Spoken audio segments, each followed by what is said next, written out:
مکتبہ شاملہ کی، اور یہ ایک سافٹ ویئر ہے. اس میں سے ہم ایک حدیث تلاش کرنا چاہتے ہیں، ٹھیک ہے، تو اس حدیث کو ہم کتنی دیر لگے گی ہمیں وہ حدیث تلاش کرتے ہوئے، یہ بات آپ ذہن میں، یہ ریسرچ ہے، بحث ہے. بحث کے اوپر آپ کلک کریں، پھر یہاں پر آپ لکھ لیں. مثال کے طور پر آپ یہاں پر لکھتے ہیں دخل الجنہ، یہ آپ نے لفظ لکھ دیا، اور ادھر آ کر آپ نے متون الحدیث، اس میں حدیث کی ساری کتابیں موجود ہیں. تو اس میں سے یہ جتنی بھی حدیث کی کتابیں ہیں، آپ اس میں سب سے چاہیں گے تو المجموعہ کلھا، اس کے اوپر آپ کلک کر لیں. یہ ساری کتابیں جتنی بھی حدیث کی ہیں سلیکٹ ہو گئی ہیں. اس میں کتب ستہ بھی ہیں، باقی کتابیں بھی ہیں، جس طرح یہ صحیح مسلم ہے، صحیح بخاری ہے، ابن ماجہ، ساری کتابیں ہیں. دخل الجنہ کا لفظ ہم نے لکھا یہاں. اس کے بعد ہم ریسرچ پہ آ جاتے ہیں. ریسرچ پہ آ کر پھر ہم نے کلک کیا اس کو.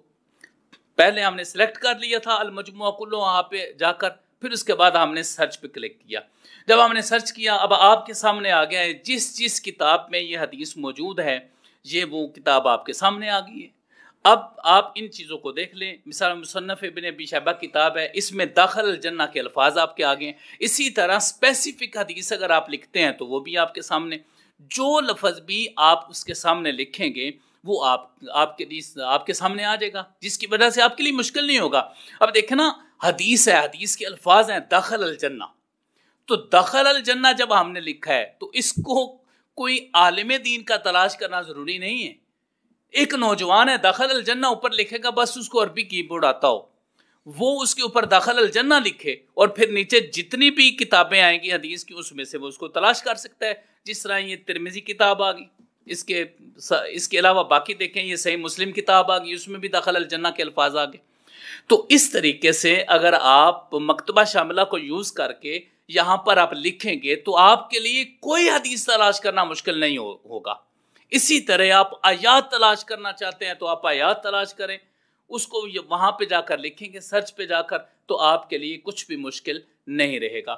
تو میں یہی بتانا چاہتا تھا کہ مکتبہ شاملہ کو یوز کریں آج کا جدید ترین اور تیز ترین ذریعہ حدیث کو تلاش کرنے میں.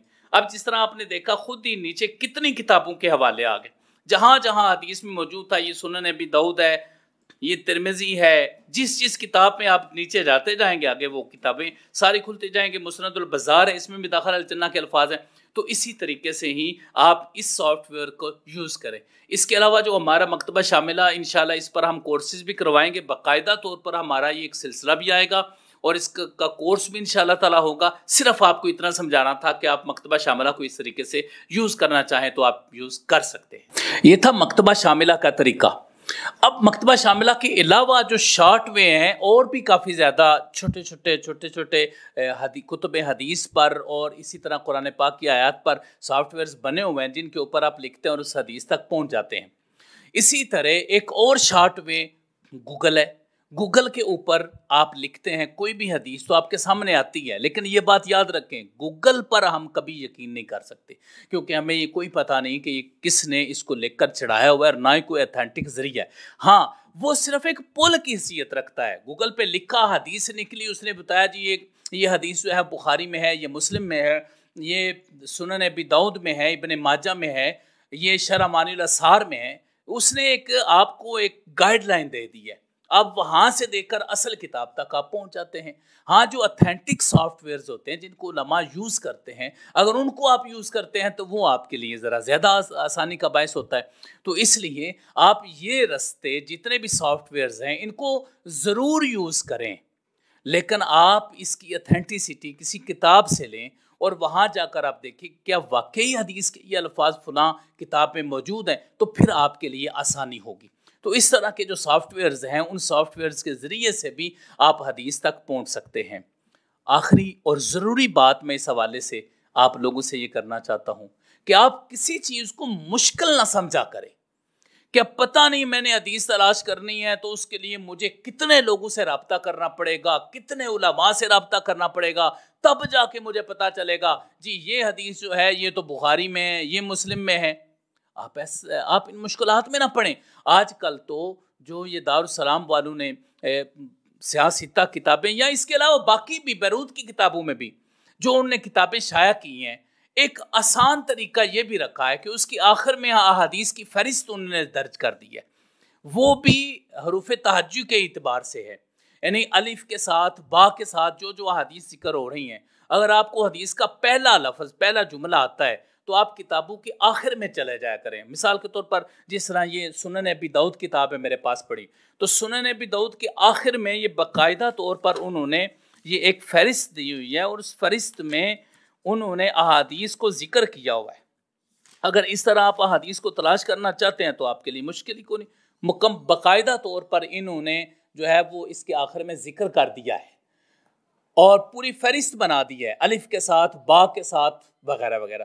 تو اس طریقے سے آپ کتاب کے آخر میں بھی اگر چلے جائیں اور وہاں سے جا کر دیکھیں، اور آپ کو پتہ ہے کہ اس کتاب کے اندر حدیث موجود ہے، تو اس کے آخر میں جائیں اور جا کر دیکھیں، پھر انہوں نے وہ سارا آپ کو حدیث نمبر اور سب کچھ بتایا ہوگا، وہ آپ کتابوں سے جا کر اس کو تلاش کر سکتے ہیں۔ تو میں یہ عرض کر رہا تھا کہ آپ کسی چیز کو مشکل مت لیا کریں، خود آپ کوشش کریں، نوجوان خود کوشش کریں۔ یہ احیاء سنت کا دور ہے، احیاء حدیث کا دور ہے، آپ خود حدیث تک جائیں۔ ہاں، اگر آپ کو حدیث کا آگے مفہوم سمجھنا ہے تو پھر آپ علماء کرام سے رابطہ کریں کہ میں اس حدیث کا مطلب جاننا چاہتا ہوں کہ اس کا مطلب کیا ہے، لیکن حدیث کی تلاش کے لیے آپ کو پریشانی نہیں ہونی چاہیے۔ آپ اس حدیث کو تلاش کریں اور اس حدیث تک آپ پہنچ جائیں۔ یہ ایک اتھینٹک طریقہ تھا جو میں نے آپ سے کہا کہ آپ کتابوں کی شکل میں اور سافٹ ویئرز کی شکل میں آپ احادیث کو بآسانی تلاش کر سکتے ہیں۔ تو اس طریقے سے ہمارا یہ سیشن کتب اصول تخریج کا جو تھا وہ مکمل ہوا۔ ہم اس طریقے سافٹ ویئرز کے ذریعے سے اور کتابوں کے ذریعے سے جو کی ہیں شارٹ ویز ہیں، ان کے ذریعے سے ہم جلد از جلد اس حدیث تک پہنچ سکتے ہیں۔ حدیث ہم سے دور نہیں ہے، بات صرف یہ ہے کہ ہم وہ طریقہ سیکھتے ہیں۔ طریقہ سیکھنے میں ہم سستی نہ کریں، کمپیوٹر موبائل ہمارے پاس ہوتے ہیں، ہم ان طریقوں کو سیکھ کر جلد از جلد خود ہی حدیث کو تلاش کر سکتے ہیں۔ اللہ تعالیٰ کی بارگاہ میں دعا ہے اللہ تعالیٰ خود ہی ہمیں ایسی کوشش کرنے کی توفیق عطا فرمائے، آمین یا رب العالمین۔ وصلی اللہ علی حبیبہ سیدنا محمد وآلہ وصحبہ اجمعین برحمتک یا ارحم الراحمین۔